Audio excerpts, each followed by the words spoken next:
Well, the grifters and hucksters made out like bandits here in Kansas City over the last couple of weeks. Wow, these numbers are even higher than I expected.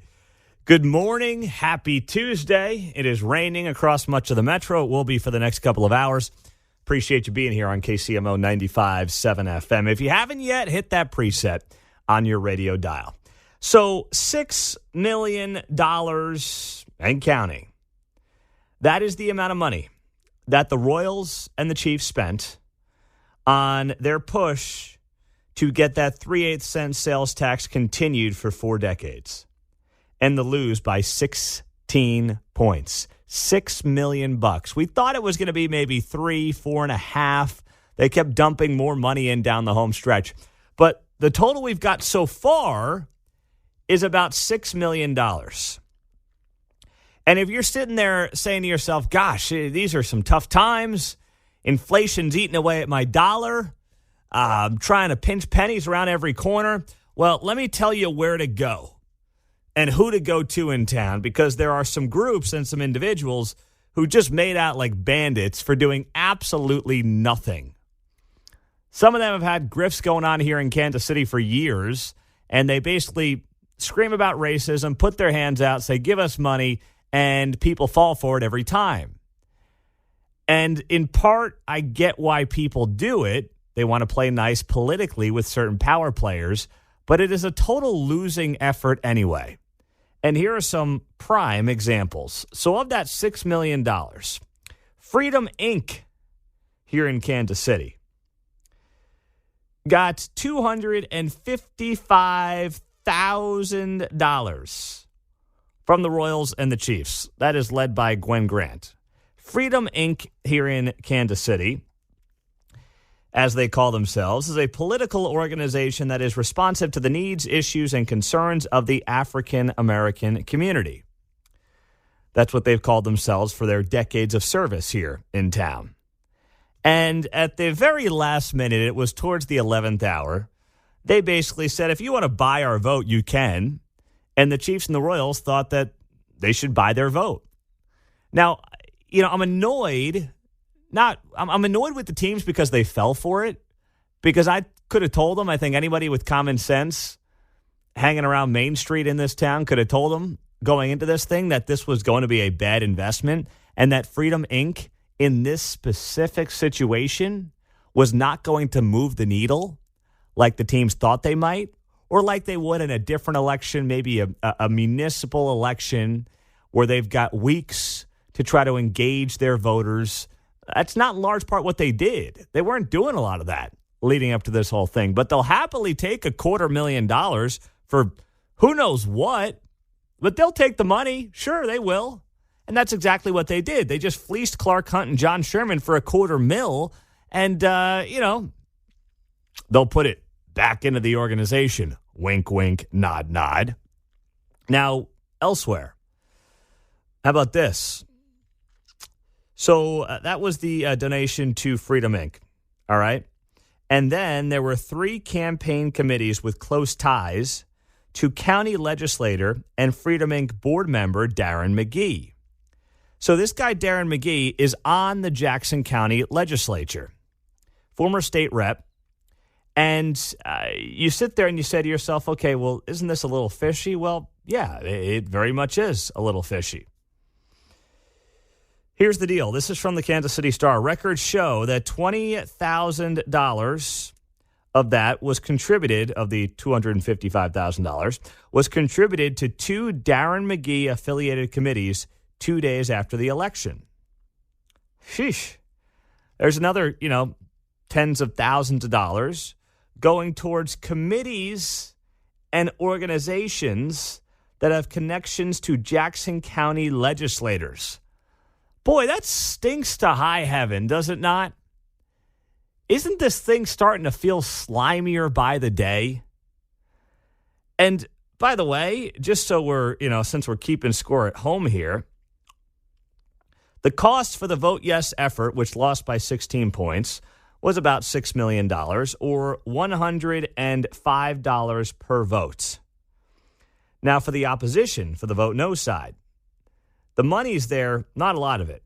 all right? The money that was spent was about $150,000 on the vote no side. So that averages out to about $1.90 a vote. Compare that to $105 a vote on the vote yes side. Basically, not quite nearly 100 times, but you're talking about, an incredible amount of money on the vote yes versus the vote no side on a per vote basis. Just put that into perspective. That is astronomical. 50 times the amount of money was spent by vote yes on a per vote basis than was spent by vote no. And it becomes the most expensive ballot issue in Kansas City history. And what do the teams have to show for it? A 16-point loss. Now, this is not to sit here and dance on the grave or anything like that. I thought the teams had compelling cases to make. I just thought they went about making it the wrong way in both cases, right? The Royals spend too much time talking about their concrete cancer. The transparency was not there like it should have been. And the Chiefs kind of rolled out this plan that really didn't impress a lot of people with just weeks to go until the election. There were reasons for everybody to feel like this was not a good deal. For socialists on the left, for conservatives on the right, for pro-sports people, for anti-sports people, everybody had a reason to say, I'm not really digging this right now. And now when you look at the amount of money, if nothing else, here would be my plea to Clark Sherman and John Hunt. Clark Hunt and John Sherman. Coffee hasn't quite hit yet. My plea to them would be to simply, at least next time around, and there will be a next time. I don't know what exactly it looks like, but there will be probably a next time. Don't get screwed by the hucksters and the grifters. Don't. For your own sake, I know $255,000 is chump change, but do not get soaked by these guys and gals. For your own sake, give the money to charity, right? Find a homeless shelter that you want to give to. City Union Mission, I know they probably do that, but you get the point. Help out people in need. Do not give it to those looking for their latest handout who are screaming about racism. They're not going to do anything for you anyway. That would be my message to them as we head down the home stretch here on KCMO Talk Radio and try to figure out what is next. But we're putting a bow, of course, on what took place can you believe it's been 2 weeks ago today? We sat here wondering, could the yes side sneak it out? Would the folks of Jackson County come out and say, yes, my 3/8 Senators, all yours, Kansas City Chiefs and Kansas City Royals? And you said no by a 16-point margin. Unbelievable. All right, monitoring this tornado warning that remains in effect for Jefferson County, Kansas until 7:15. So that storm has blown through. It started about 40 minutes ago, if you're just getting going here on a Tuesday. Tornado warning came through about 40 minutes ago for Osage, Shawnee, and southwest Douglas County. It blew right through. Radar indicated, it was not spotted on the ground, but radar indicated blew across I-70 between Lawrence to the west, Topeka to the east. It is now a supercell that's being monitored up in Jefferson County, Kansas. So that's where this remains in effect for the next 10 minutes or so. If you are in Jefferson County, Kansas, you want to be taking your tornado precautions. But that supercell is weakening a little bit as it moves to the northeast. Now, today could be one of the biggest days for the economy at large during Joe Biden's presidency. Because today at 12:15 our time, Jerome Powell, the Fed chair, the feckless Fed chair, as we like to call him here on KCMO, is set to give his monthly press conference. Now, this could go one of two ways. My expectation is that Jerome Powell is going to hint that interest rate cuts, which a lot of people predicted late last year, were going to come in hot and heavy. There were going to be multiple rate cuts in 2024. We're going to get back to a low interest rate environment. Inflation was under control. They beat it down. We're off to the races. Let's go. Woo! Well, suddenly, those expectations have been tampered, obviously. And the big reason for that, are the inflation numbers that continue to come in hotter than expected. So what can Jerome Powell do today? Well, what I think he's going to do and what he can do are two different things. This can be one of the most valuable days that we've had for the economy in years if Jerome Powell has the stones to do what needs to be done. And that is actually opine on the awful monetary policies of the federal government. Now, Jerome Powell was appointed by Donald Trump. Let's not forget that. 2018, he became the Fed chair. But he has been late to the game on inflation. Remember, that was transitory. Now, Janet Yellen's a joke. But Jerome Powell, I believe Jerome Powell actually, is not as much of a political creature as Janet Yellen is. I mean, Janet Yellen, have you ever seen anybody, Treasury Secretary, have you ever seen anybody who looks as deer in the headlights as Janet Yellen? It is pathetic who they've got, running the show here. She has no idea what's going on. And she's just a political creature. She's got to say what, of course, the administration basically tells her to say as the Treasury Secretary. But Jerome Powell doesn't. Jerome Powell is supposed to be an apolitical figure. And it would behoove Jerome Powell today in his press conference to come out and basically say the following. We can't lower interest rates anytime soon. In fact, due to inflation creeping back up, we may have to increase interest rates.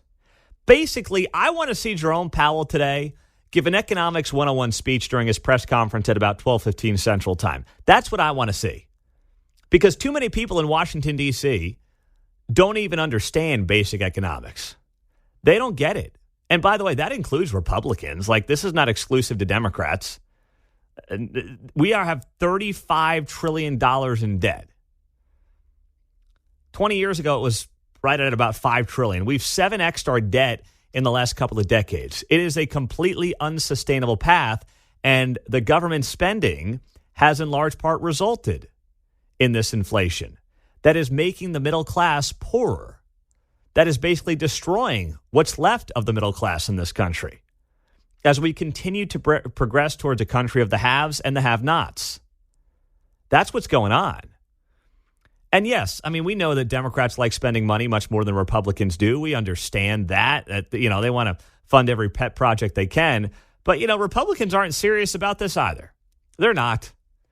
No, they're looking for political wins like, we've got to stop funding Ukraine. Okay, I'm open to that. But if you think the Ukraine funding is what balances the budget, you don't know math. 50% of the budget is tied up in what you would call entitlements. Social Security, Medicare, Medicaid, and the list goes on. You are never going to get fiscal sanity back to Washington, D.C., unless you actually have a government that is tackling the big issues, not just beating around the bush, not just making political plays on Fox News or CNN, but if they're actually serious about turning the corner here and getting some fiscal responsibility and sanity back into the equation, that's what it's going to take. Serious people with serious solutions. And Jerome Powell would be wise to start sounding the sirens today during his speech. Now, do I think he'll do it? No, because here's what's going to happen if he does that. The media will call him political. The media will claim that he's doing the bidding of Donald Trump, when he's really not. He should do this on a bipartisan level and just blast the government at large and say, you guys have driven us and gotten us to this point with your awful monetary policy, and say it in a nice way, right? Don't say it the way I'm saying it here on the radio. Just say it in a nice way, in a nonpartisan way, and make the point that this is not sustainable. And in the meantime, if we have to raise interest rates here at the Fed, instead of cutting rates, which everybody expected this year, if we have to start raising interest rates, that is going to hurt the average person, and there will be political consequences for all of you and for the country at large. So that's what Jerome Powell has to put on the docket today and do today. If he's serious about helping out the average citizen in this country, but something tells me he's not going to do it. But he will insinuate that the thought of rate cuts this year are probably being pushed back to the third or fourth quarter at the earliest. And I think the market's going to react to that negatively. We've seen the markets decline here over the last several days. The volatility is back in the markets as well. So, it was a rocket ship first 3 months, but now here in April, we've seen kind of a bouncing around of the markets because suddenly they're realizing that things are not quite as stable as maybe we hoped they would be.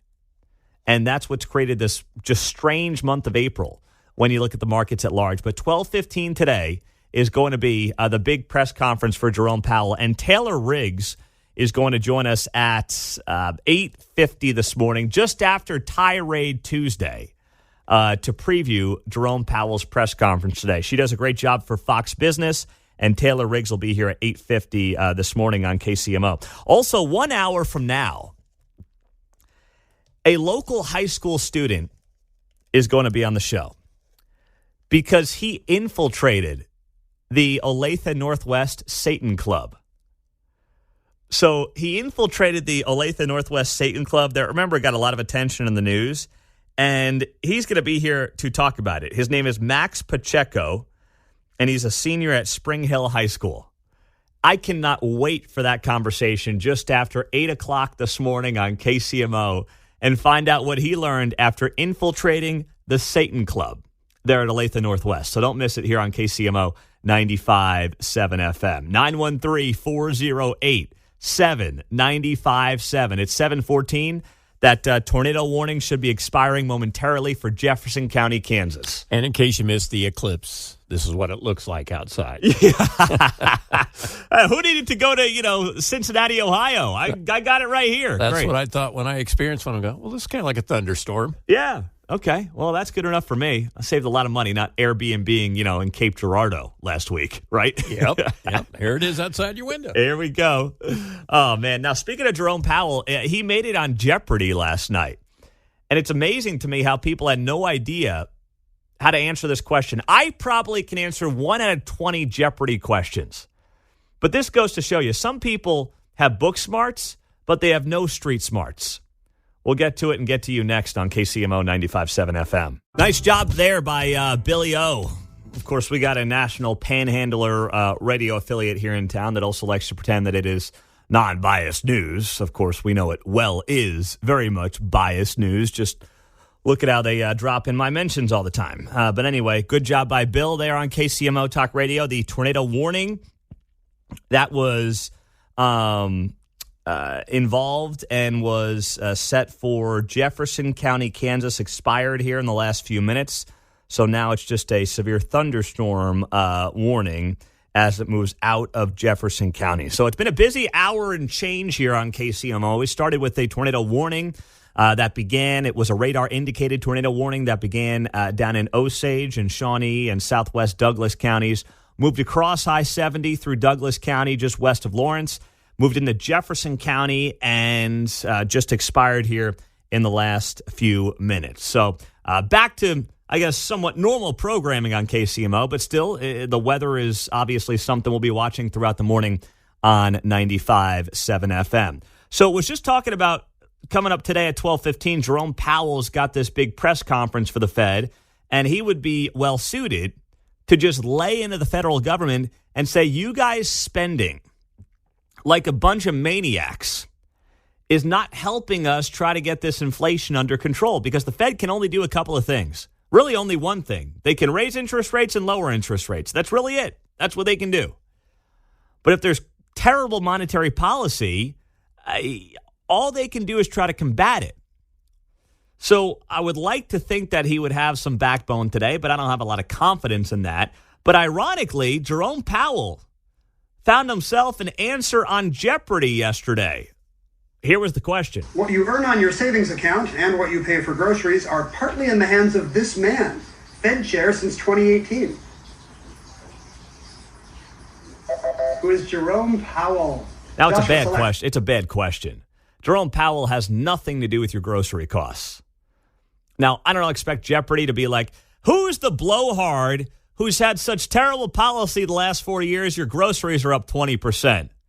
Oh, yeah. Oh, I know who that is. Come on, man. You know, I mean, like, I'm not expecting that from, who's the new host of Jeopardy? The guy that won it, a bunch of years ago. He had that huge winning streak. Oh, that's right. Jennings is his name. So he's now the head guy with Alex Trebek, of course. And I miss Alex Trebek. I really do. But wasn't meant to be for him as he passed away. Gosh, it's almost been 40 years now since Alex Trebek passed away. So anyway, with Jerome Powell being an answer on Jeopardy, I could probably get one of every 20 questions on Jeopardy. But it just goes to show you that certain people have book smarts. Like, they'll tell you the 7th most populated city in Greece, and they'll tell you about, like, some general from the Crusades. But who's the guy who was basically nominated Fed chair in 2018? And they all just, suddenly get deer in the headlights. I don't understand it. I don't know how you could literally answer some of the questions on Jeopardy and not know who the Fed chair is. But once again, I guess these are people that are not necessarily the ones who are going to be up on the day-to-day news. But trust me, when it comes to history, nonsense, they'll know a lot. They got you covered on that front. There's no doubt about it. 913-408-7957. We are going to have on Dave Traubert from the Kansas Policy Institute just after the news. And one of the things we're going to talk about with him is Laura Kelly vetoing a bill on Friday that would have banned sex changes for minors in the state of Kansas. So this came down on Friday. We touched on it yesterday. It was basically buried in a Friday news dump by the governor. But for someone who insists that she is the moderate, to veto a bill that basically says if you're a minor, not if you're an adult, but if you're a minor, you can't start changing your gender. How is that moderate? What's moderate about that when it comes to allowing kids to go through sex change surgery? So Laura Kelly said in a statement on Friday that this divisive legislation targets a small group of Kansans. Now, stop right there. Most laws target a small group of Kansans. Murder is only committed by a handful of people. Do you not have murder laws? Because, well, it's only, done by a small group of people, so what's the point in them? It's only, a small portion of people that actually commit murder, so, why have it on the books? So that's nonsense. By placing government mandates on them and dictating the parents how to best raise and care for their kids, Laura Kelly said on Friday, how to best care for their kids. So let me get this straight. If I think my kid is best off getting sex trafficked, I should be allowed to do it. I mean, that's kind of the argument you're making. There's no moral compass to our society anymore, right? There's no fabric that we agree on in the best way to raise children, which would include not cutting off their body parts. We can't live in that kind of a world, apparently. But that is what we call a government mandate. I guess we should let kids drink. We should let them smoke. We should let them drive cars. Because if we don't do that, boy, that's the big bad government getting in the way. She's trying to use the small C conservative government argument against them when it comes to sex changes. And it's just wildly disingenuous to anyone who's got half a brain, is what it is. She goes on to say here, this places government mandates on the kids, dictates to parents how to best raise and care for their children. Now, we cut off testicles in the name of care of little kids. I see how it goes. Are you kidding me? Stop with that. All right, I think I annoyed a lot of you on the text line. That's okay. It was kind of a throwaway comment right before the break, talking to Dave Traubert of the Kansas Policy Institute about some of the vetoes from Governor Kelly last week. And I certainly disagree with her veto that would have banned minors from hormone therapy and sex changes in Kansas. I don't know how we ended up in a world where somehow that's a political issue that one party is standing aggressively behind.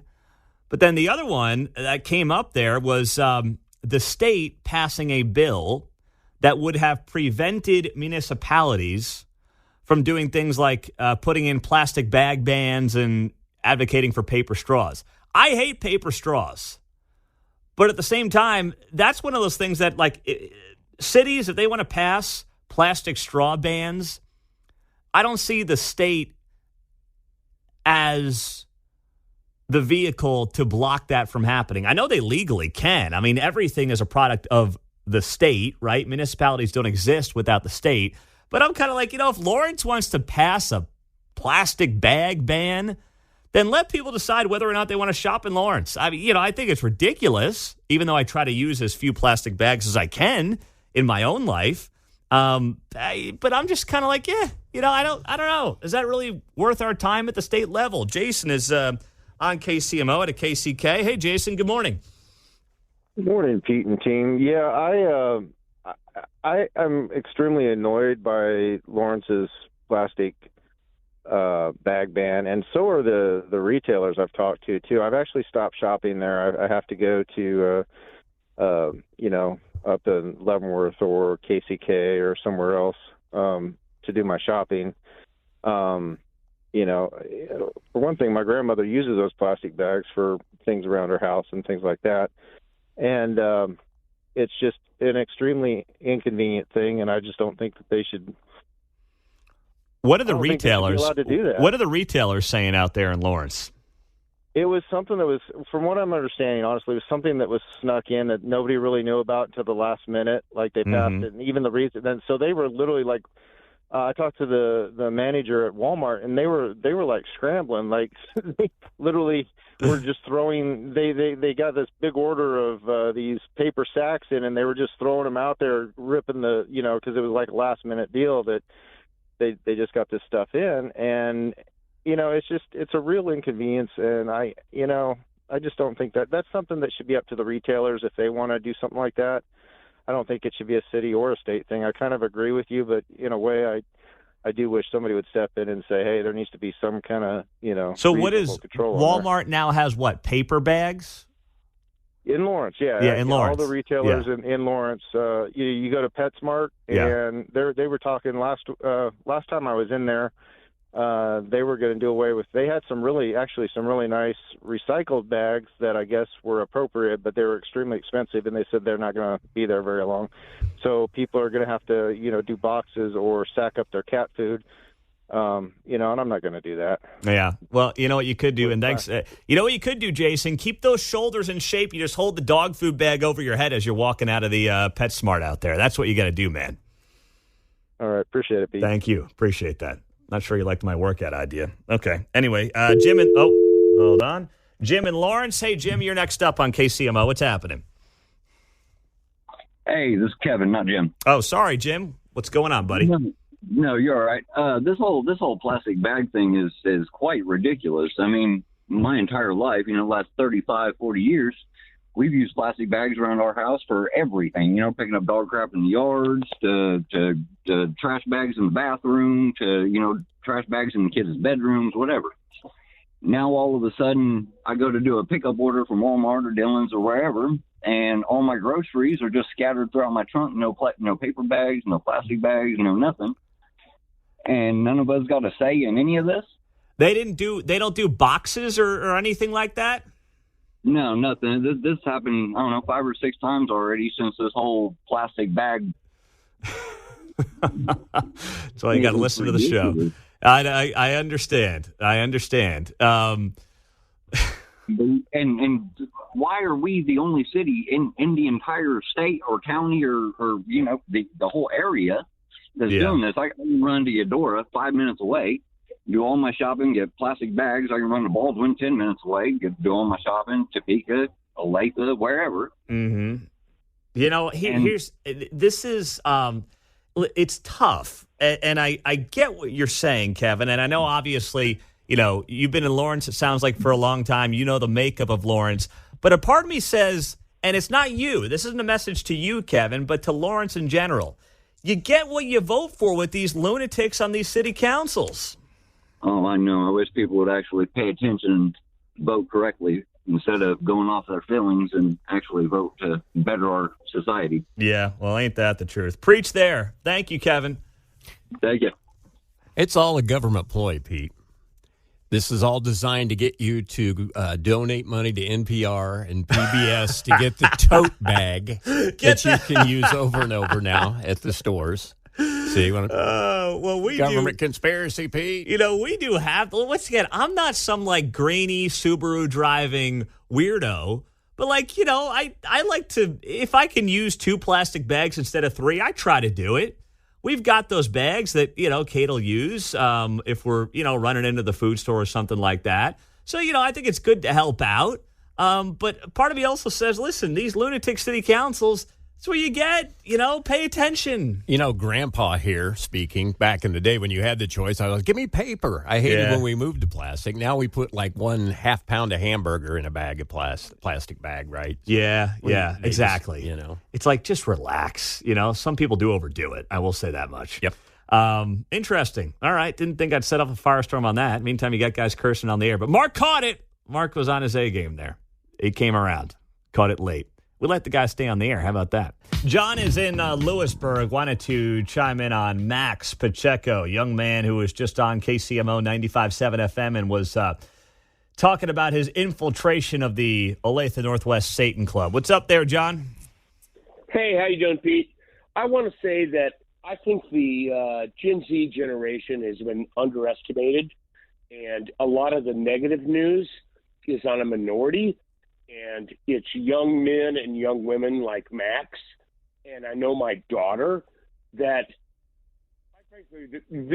I believe they're the generations that's going to save this country.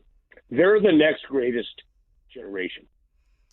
I love that. I love the optimism around that. I mean, I'm hopeful. No. Listen, they have lived through, think what they've lived through, right? They've lived through their lives, their social lives getting destroyed by COVID. Or our reaction to COVID. They've seen it firsthand. They've seen how, the damage that's been done economically. They've been told, especially if their skin color is a certain pigmentation, that they're bad, that they're inherently, wrongdoers, and that they need to apologize for the sins of people alive 200 plus years ago. And if they're the ones who finally stand up at large and say enough is enough, then God bless America. We're going to be in good hands. Yeah, I think they're standing up. They see the BS, they understand the BS, and I believe it's a minority of Gen Zers that are smoking dope down in their parents' basement playing video games. My daughter and all of her friends, and my daughter is 23, they're all MAGA. Go figure. How about that? They're standing up and fighting. That's going on in this country. Yeah. So I have full faith in Gen Z. All right. I like that. Normally it's like old man on porch yells at young generation. But I like that faith in Gen Z. And I do think there's something there. And I say that as a millennial myself. Millennials, in large part, were basically programmed as part of this initial movement through the world of social media, through the iPhone era, through the, you're going to go to a 4-year college, you're going to get properly indoctrinated, you're going to get your degree, you're going to go be a slave for some corporate hack, and hopefully by 65 you can hang them up and enjoy the last few years of your life. That's how millennials were kind of raised. And Gen Zers have seen the worst of the worst. They've been told things that are just inherently untrue. They're the ones who are seeing their classmates walk into bathrooms that are not associated with their gender. And if they get offended by that, they're a bigot. They're living through it. So I like the optimism there from John. I can get on board with that on a rainy Tuesday on KCMO. Coming up, Tirade Tuesdays, 10 minutes away. Before we get to that, H&R Block downtown recently listed floors 3 through 10 of its office tower right there on Main Street. About 50% of their square footage. They've got 500,000 square feet in that H&R Block building. They're trying to lease 244,000 square feet downtown, and are offered for negotiable terms at $28 per square foot per year.